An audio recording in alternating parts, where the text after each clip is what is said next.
back to the Panda Cat podcast. We are here with the one, the only, Dalton Goins. How's it going, brother? How you been? Good. Just trying to get through this whole stay at home safe bullshit going on. Yeah, man. How's that affected your training, man? I didn't even think about asking you that. How's that going for you with a fight coming up? It hasn't really affected it much. I mean, I'm not really going to the gyms or whatnot, but my uncle does have. He's got a good wrestling room or whatnot, and I've had kids from Dobbins Bennett come in working out with me. Nice. A few people from other gyms, like maybe one or two at a time that I can get one-on-one time with. Me and Blake are still getting work in together, so I'm still prepping for the fight. I'm still managing my weight. I'm still getting the cardio and the workouts that I need. For sure, man. I mean, I know it's a little different training from home than with everybody you have at the gym. I mean, I'm glad it's coming out good for you on this end. So I want you to tell the people who is Dalton. Just let the people know where you're from, your background, everything like that. Um, Originally, I'm from Houston, Texas. I actually moved out here to Kingsport in 2018 from Florence, Kentucky. Um, Oh, give me a second, brother. Snoopy, it's okay. Sorry, my dog's whimpering back. Give me one second. Give me one quick second. It's okay, bud. I'm right here. I'm right here. Come here. Come here. Oh, and here I go dropping stuff. Okay, we're good. We're good. Okay. Anyways, bro, go ahead. Go ahead. but I moved here from Florence, Kentucky back in 2018. And honestly, I've never really been asked who I am. I know who I was yesterday isn't who I am today, and who I am today, it's not who I'm going to be tomorrow. So Exactly. Exactly. I'm always new and always growing every single day. Gotcha, brother. Gotcha. So, man, I know you had a really rough fight last time, but I mean your record doesn't speak for how talented you are. So, what is your record right now? I think you're what? You're what? 2-1. 2-1. See, I mean, in your last fight, I mean, you took a huge risk, and a great to me, and you said you miss 100% of the shots you don't take. So, I mean, Yeah. you took a huge fight against a huge opponent, man. I mean, how's that changed your mindset going into your next fight? It hasn't really changed my mindset a whole lot. The only thing it really changed is I don't belong at 155. True. I walk around probably 152, 53, and I just so happened to get the flu 2 weeks prior to the fight, and I beat it. So I weighed in with sweats on, phone, and shoes on, and I weighed in at 151 and a half. So I Nice. gave up 20 pounds that fight, and but I felt good going into it. And you can't hear it in the fight if you watch it, but when I lifted him up and took him down, I literally said, "Oh shit," because he was heavy. He was pretty heavy. And then I asked him afterwards in the lobby or whatnot, and he said he weighed in that morning at like 171. I go, okay, that I don't feel as bad now. Yeah, for sure, for sure. I mean, he had pretty much twice the record you had too, like twice the experience. I think he was, Yes. 7-2, something like that, compared to where you're at and your point in time. So I mean, you took a huge risk against a very skilled opponent, and what I watched is you did fairly decent.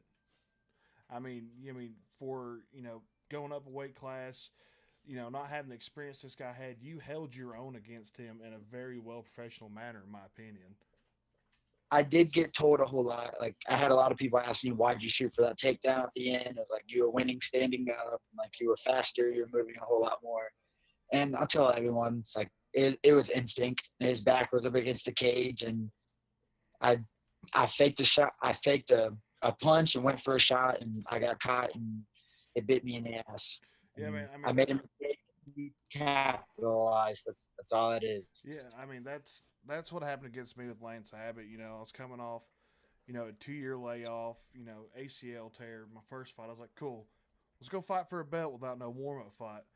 And I was winning the fight, had all the takedowns, and then next thing I know, I get caught with the upper going for a single, and my legs quit working. So man, I know exactly where you're coming from. I mean, and of course it does. It's always going to change your mindset. It's always going to make you a better fighter at the end of the day. Um, so your next coming up fight, who are you fighting? A kid named Austin Carter. He's also 2-1. He lost his fight via Americana in Louisiana, I Okay. believe. Um, he's a wrestler from Louisiana who trains in Tennessee now, someplace in Knoxville. Um, but I'm not. I've watched his fights plenty of times. He does a whole lot of lap drops, which I'm not really worried about. Um, if you can't get the over under hooks and lap drop them, it's not going to work. And if Exactly. you've wrestled all the way through college, and some of the kids that I brought in from Dobbins Bennett actually, who one's a state runner up and one was actually a state champ, like if you win state, it doesn't mean you're good enough for college quite yet. Exactly. So Exactly. it's a massive jump. Like so, if whatever you did in high school, once you get to college, you throw all of that out the window because it doesn't mean Yeah, I mean, there's definitely different levels to it. I mean, it's just like any kind of sport. I mean, yeah, you might have been an outstanding high school football player, but you got to college and you didn't do so well. Same thing with wrestling. A lot of people get that, kind of misconstrued because they're like, "Oh, cool, you wrestle, you can go anywhere you want." Not true at all. Uh, Nope. so what's your goals? I know you want to be UFC champ and all that, but I mean, are you wanting to get like your striking better? Or are you wanting to be the best submission artist out there? What's the goals for you, man? So my goal since last fight, my goal has been to completely go away from takedowns. Okay. Like I'm always gonna have the takedowns. I'm always gonna know how to do them. But for my next few fights, I've had a lot of people say striking's not that good, or he's a grappler and goes for takedowns. So I've been working a lot, and like when I say a lot, I mean like every day is nothing but striking. Yeah. And I want that to be just as good as my wrestling. Oh, So I've for been sure. doing a lot of work there, and just critiquing myself. I've been recording myself a whole lot, making sure I'm pivoting or I'm changing angles, stuff like that, stuff that I can critique on my own. Nice, nice. I mean, dude. I mean, that's the thing. I mean, as a wrestler myself, man, I know that that natural instinct of always going for the takedown is gonna be there, but all fights start standing up. So I mean, you've got to have good head movement, good hands, good footwork, good kicks to set, your takedowns and your cage work up, man. I mean, it's all part of it. So I mean, even just you know making yourself just 1% better means the world. At this current level that me and you are at, man. I mean, we're not out there to be no George St. Pierre or nothing like that quite yet, but I mean, we're trying to work towards that to get there. Um, I mean, and with your striking, man, training at Bushido, I know for a fact, Jason, Nick, Jay, all those guys. I mean, you're working with some incredible striking coaches. So what's one of the biggest, who's the biggest contributor to your striking game now? Is It's definitely Blake and Nick Okay. because I'm with Nick and I stay in touch with Blake quite a lot. And for this fight camp, he's got a bag at his house, and obviously I have a room that we can train at or whatnot. But me and Blake are still getting work in, and if I do something wrong when me and Blake are flowing or whatnot, he'll stop and say, "Hey, try this or do this." And I got some work with Preston Schick and Randall too. Ooh, And nice. Preston's he helped me a ton because we did 3 5-minute rounds, and um he told me a lot that he could see in my game, as far as standing up wise. Yeah. And I'm planning on getting more work with him, but with this whole stay at home bull crap going on. I mean, hopefully it'll all be over soon, man. I mean, I know Blake's a killer, Nick's a killer, Schick's a killer, Yeah, Randall's a killer. I mean, Randall's definitely.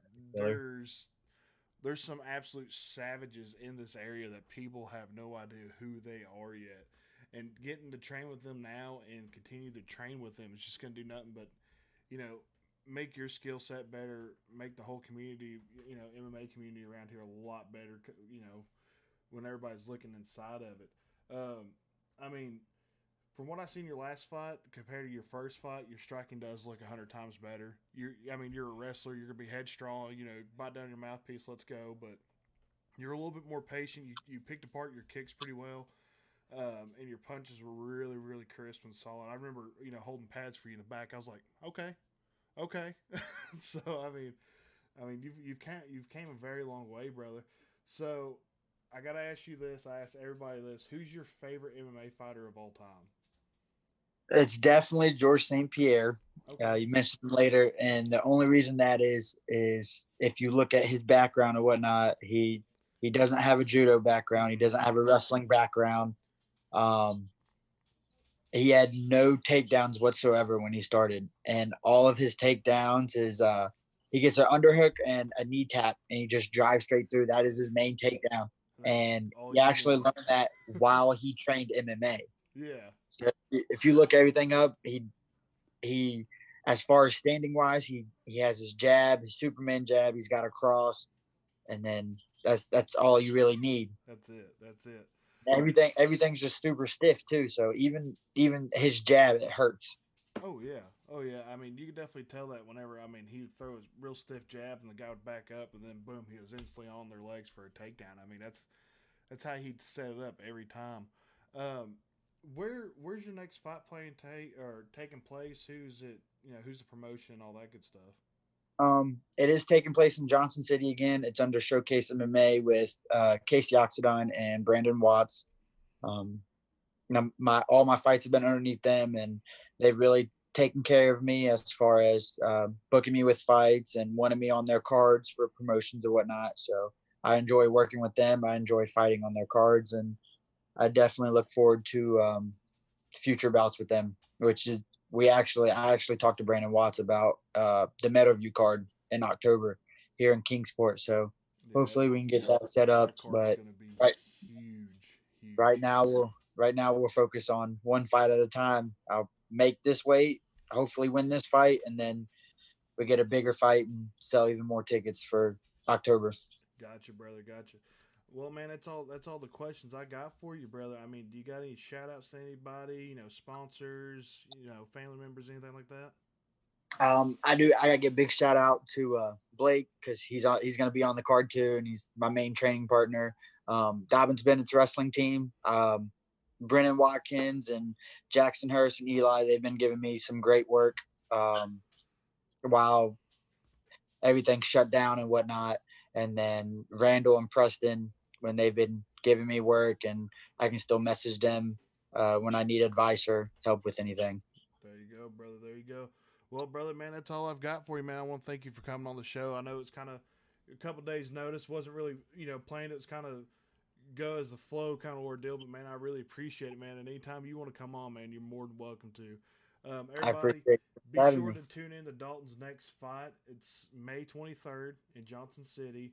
It's going to be a huge card. You got Blake Styler fighting. You got my man Dalton. You got the Chandler Cole Jeremiah fight, and the whole card stacked top to bottom. So be sure to tune in on that. Everybody, y'all have a good one, man. See you, Dalton. Thank you for coming on, brother. Yeah, man.